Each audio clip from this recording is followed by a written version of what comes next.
Hoje eu quero falar com vocês a respeito da suprema angústia de Jesus. O que Jesus viveu nesse momento da sua paixão e quais os ensinamentos que este acontecimento pode nos trazer.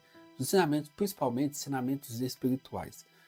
A agonia de Jesus, ela se inicia depois da última ceia. Jesus celebra ali a última ceia com seus apóstolos e depois vai ao monte rezar.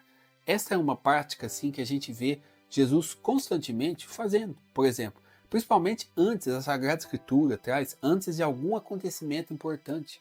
Vamos supor, Jesus ia iniciar o seu apostolado, a sua missão, a sua vida pública. Antes ele foi rezar. Jesus ia escolher um dia os 12 apóstolos. Antes ele se retirou e passou a noite em oração. Então isso era algo constante, comum na vida de Jesus. Mas esta noite ali, na véspera da sua paixão, iria acontecer algo diferente, que é justamente a suprema angústia. Jesus sobe ao monte Getsemane para rezar e ali sente esta profunda angústia. Uma coisa que a gente precisa entender. Quando a gente for falar sobre a paixão, todos os acontecimentos da paixão, a gente precisa entender que Jesus estava no controle de tudo e estava se entregando livremente. Jesus era a segunda pessoa da Santíssima Trindade que abraçou a nossa humanidade. Então aqui é muito importante a gente entender isso porque bastava um estalar de dedos de Jesus para que milhões de anjos viessem ao seu resgate. Então é Jesus que se entrega livremente. Por exemplo, na hora da traição, quando Judas traz Jesus com um beijo, diante de Jesus os soldados caem por terra. Jesus poderia ter ali fugido, mas não. Havia chegado a hora de Jesus se entregar por nós. Então, Jesus na cruz, Jesus ali sofrendo a flagelação, não é simplesmente a vítima de um crime, não. Jesus se entrega livremente. É uma doação de amor por nós. E a gente vê isso muito claro aqui na agonia de Jesus também. Por quê? Na agonia de Jesus não vai acontecer um conflito ali dentro da Santíssima Trindade, onde o Filho vai entrar em conflito com o Pai. Não. Na hora ali da agonia, Jesus, ali que era 100% Deus e 100% homem, que abraçou a nossa humanidade, ele aceita passar esta profunda agonia. Ele aceita ter sobre si o pecado de toda a humanidade. Os santos nos explicam que no momento da agonia, Jesus viu, sentiu sobre si, como se fosse dele, o pecado de toda a humanidade. Desde o primeiro pecado, que foi a negação de Adão, até o nosso pecado. Jesus sentiu isso tudo sobre os seus ombros. É impossível a gente conseguir mensurar e ter a dimensão do que foi a suprema angústia, porque Jesus sentiu tudo isso com um coração humano. Ele que era Deus, ele permitiu sentir tudo isso.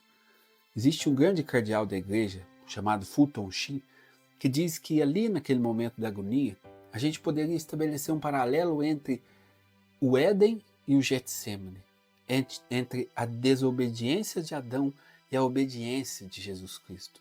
É como se naquele momento Jesus Cristo estivesse endireitando o caminho da humanidade. Por quê?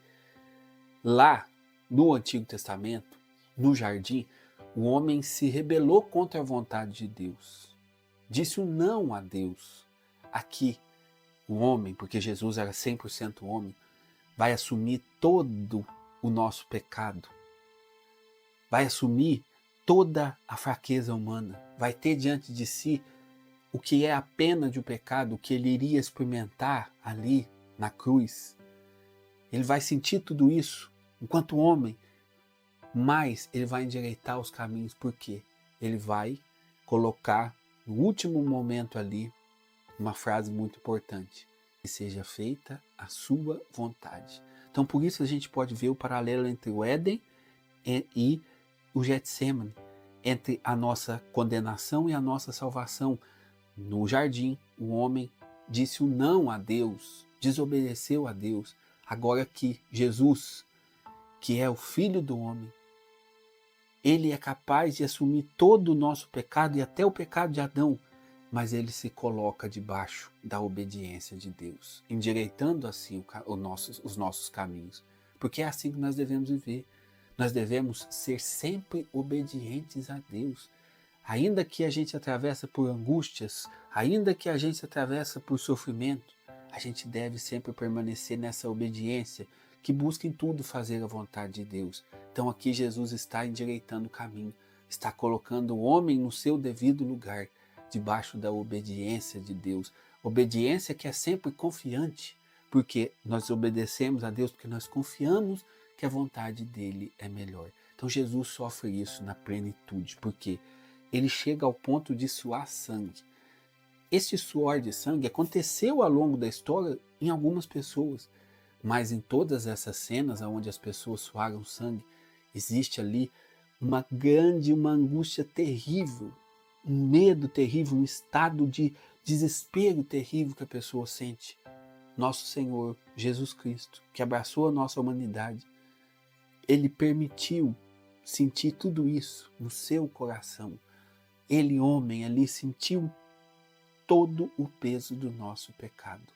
Esse é um mistério que nós vamos entender só no céu, na sua profundidade. Porque, gente, imagina que ele vê e sente sobre si o peso do nosso pecado. E ele vê a cruz, tudo aquilo que iria passar. E aqui ele permite que a sua humanidade sinta o peso de tudo isso. Por isso, Jesus soa sangue.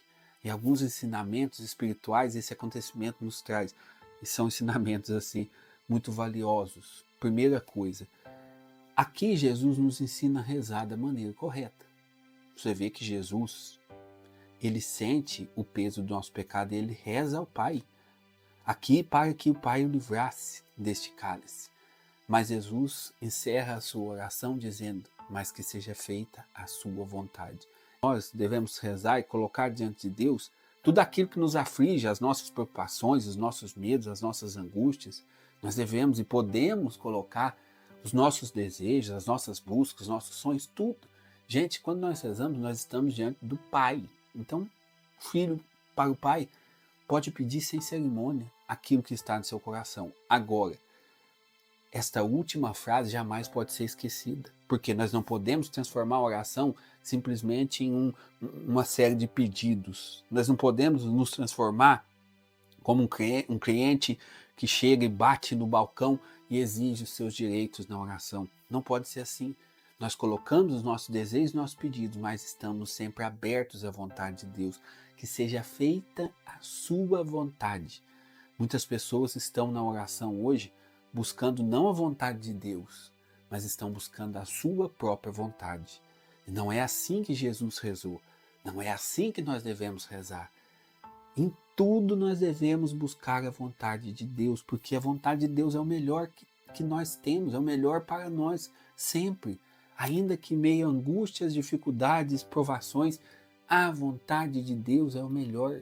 Deus escuta a nossa oração, porém eu preciso estar aberto à vontade de Deus. Se eu me rebeldio contra Deus, se eu viro as costas contra Deus, se eu fico ali na oração proclamando aquilo que eu quero, como se Deus tivesse a obrigação de fazer, se eu rezo assim, eu estou, na verdade, fechando a porta para a graça de Deus.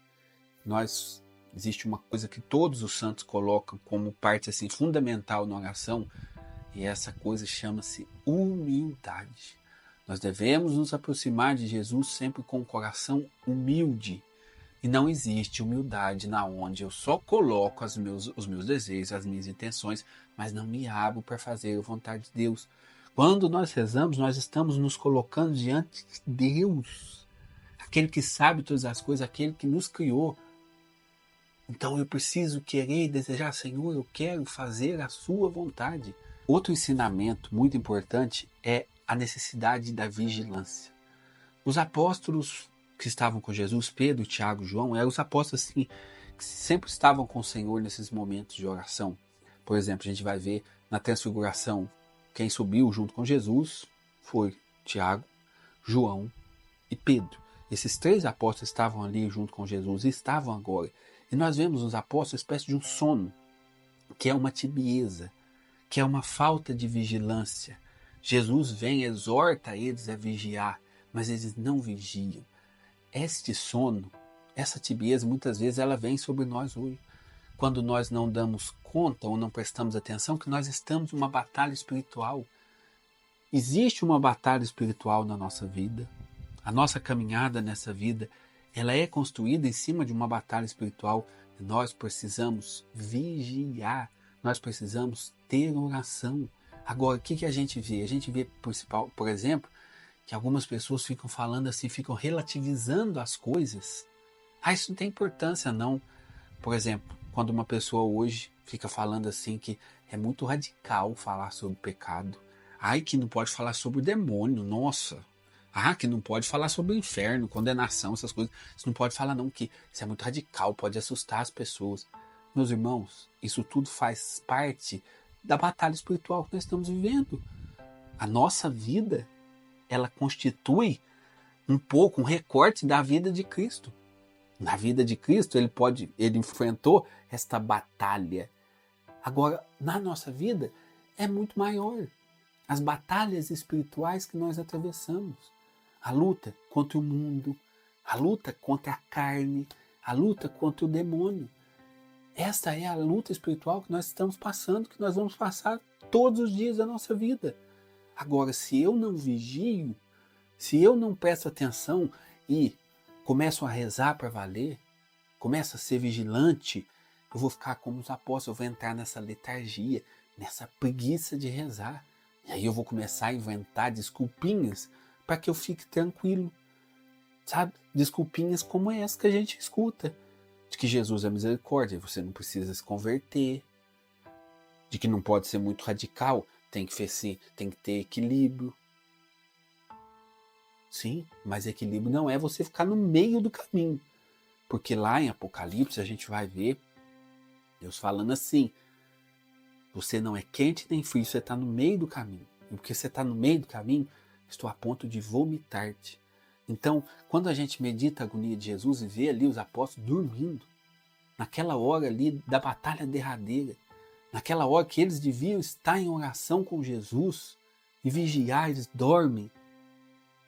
Nessa hora a gente deve meditar e ver a necessidade de vigiarmos, a necessidade de termos vida de oração, a necessidade de sermos fiéis no sacramento, para que a gente não durma diante desta batalha espiritual que nós estamos vivendo. A nossa vida nessa terra vai existir luta espiritual até o último segundo. Essa luta espiritual, se a gente pega alguns santos, a gente vai ver que ela era assim mais exterior, né? Ela foi vivida de uma maneira mais intensa. Por exemplo, Santo Antão no deserto travava lutas corporais contra o demônio. São Bento no deserto também. São Padre Pio, o santo mais recente, travava lutas físicas com o demônio. Nós, a maioria de nós, não vamos passar por isso. Isso é um fenômeno lá que os santos viveram. Os santos, eles são como que faróis. As coisas com ele eram mais intensas, justamente para iluminar a nossa caminhada, né? Não vai acontecer propriamente na nossa vida exatamente igual acontecia na vida dos santos. Agora, isso que acontecia na vida dos santos acontece na nossa vida, de uma maneira espiritual. Essa luta contra o demônio, essa luta contra as tentações, essa luta para permanecer vigilante, para rezar, isso tudo faz parte da nossa vida. E se a gente for ficar inventando desculpinha, se a gente for ficar com esse papo furado de que não pode ser assim, de que agora as coisas mudou, que essa era uma mentalidade medieval, meus irmãos, não era mentalidade medieval, não. Não era mentalidade medieval. Se você for pegar os santos contemporâneos, você tem aqui Padre Pio, vai estudar a vida de santos que foram canonizados recentemente. Existiu e sempre vai existir essa necessidade de vigilância, de oração, de lutarmos contra o pecado, de buscarmos a santidade. E quando? Presta atenção. E quando nós achamos, por exemplo, como algumas pessoas dizem, que o demônio não existe, nós estamos vivendo, quando a gente pronuncia essa frase, nós estamos agradando muito ao demônio. Pode ter certeza disso. O demônio não tem intenção de te assustar, de te amedrontar. O demônio tem intenção de fazer você perder a sua alma. Quando você acha que ele não existe, quando você já não se preocupa mais com nada dessas coisas, de pecado, de demônio, você está vivendo exatamente como ele quer. Porque aos poucos, você vai perder a sua alma. Porque nós vamos perdendo a consciência da batalha espiritual. Se nós perdemos a consciência da batalha espiritual, nós ficamos como os apóstolos. Nós dormimos, nós cochilamos. Santa Faustina, por exemplo, ela dizia assim, que no inferno, ela teve uma visão do inferno, de que a maioria das pessoas que estavam ali não acreditavam no demônio e não acreditavam no inferno. Porque quando a gente não acredita, a gente vai se afastando de Deus. Quando a gente não tem noção da gravidade da situação, a gente dorme. Os apóstolos não tiveram noção da gravidade da situação, da necessidade de vigilância. Por isso, dormiram. E por isso, quando a gente entra nesse sono, nessa letargia, nessa tibieza, nessa vida frouxa, que muitas vezes a gente cai, quando a gente entra nessa vida frouxa, a gente acaba abandonando Jesus. Olha São Pedro. São Pedro que foi escolhido para ser o chefe da igreja. São Pedro que foi escolhido para ser o príncipe dos apóstolos. Negou Jesus 3 vezes. Muitas vezes esse é o fruto desta vida de tibieza, de frouxidão. Esse é o fruto. São Pedro não vigiou, dormiu enquanto Jesus rezava.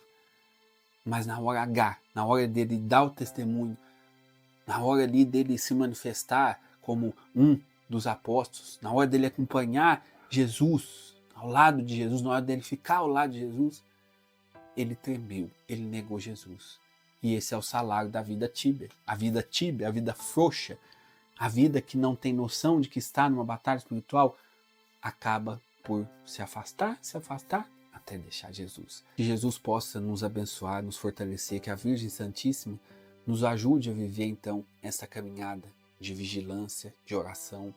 Que a Virgem Santíssima nos ajude a buscar sempre a vontade de Deus. É isso que nós precisamos pedir diante da agonia de Jesus. Este é o caminho.